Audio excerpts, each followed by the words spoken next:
back to my channel. April was kind of a challenging month for me for a variety of reasons. It got me to thinking how photography is a great way for me to kind of center myself, or at least provide a necessary distraction from the challenges and struggles that go on in my life. And I think it's true for most photographers as well. It's a great way to heal oneself, or at least try to heal oneself from traumas and just the natural struggles that go on with life every day. I think we all have interests in life that we kind of see as ancillary to our lives. I think we've been trained and conditioned to believe that work is the essential function of our life, to make money, to support our families, to support ourselves, keep a roof over our head. I think of photography like any other art form, like poetry or painting, literature. It's necessary to both channel our ideas about how we see the world, and it's necessary to heal ourselves from our daily struggles. For me, I realized a long time ago that photography was more than just like an idle pursuit, something I did on the weekends. It was something that gave meaning to my life more than anything I did that I could call work. I just think that as a creative person, you have to appreciate what art can do for people. Not everyone has that sort of passion or drive in them to create something.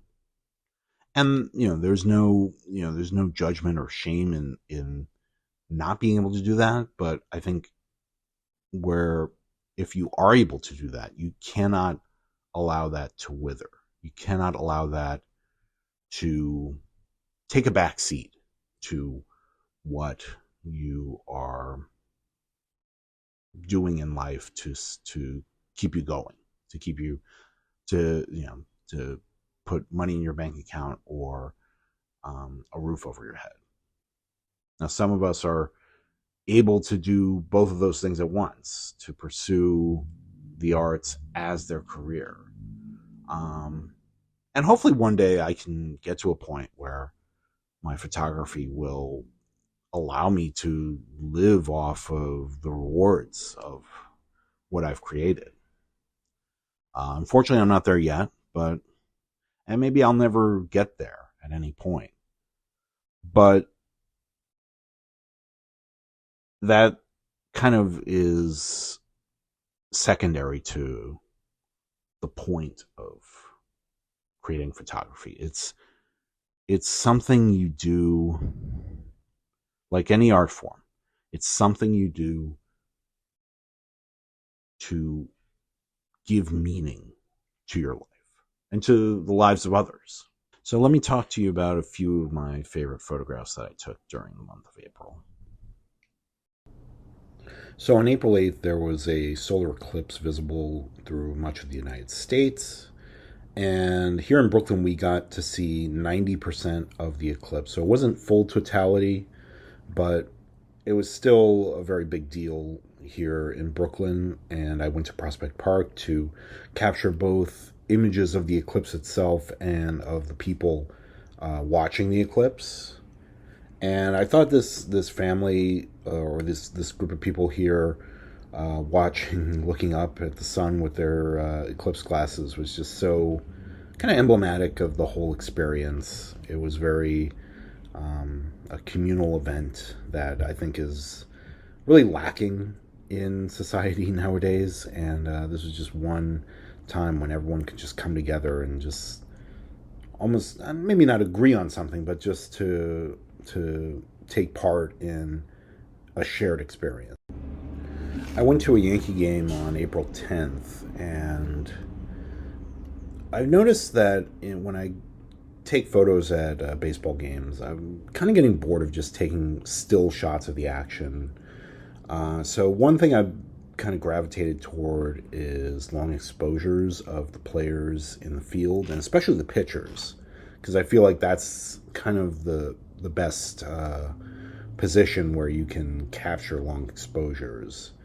And I absolutely love this photo I took of this Yankees pitcher. It almost feels like a Konstantin Brancusi sculpture, just the way his motion is captured. But you can still kind of make out all his features and everything. And, you know, you get like the shoe right here that's just very still and in focus, and everything else is just kind of blurred. This is definitely something I want to explore a little more when I go to baseball games, which I do relatively frequently, at least a few times a year. And yeah, it's a creative way to kind of capture the essence of what goes on in a baseball game. So I took this image at Gramercy Park in Manhattan.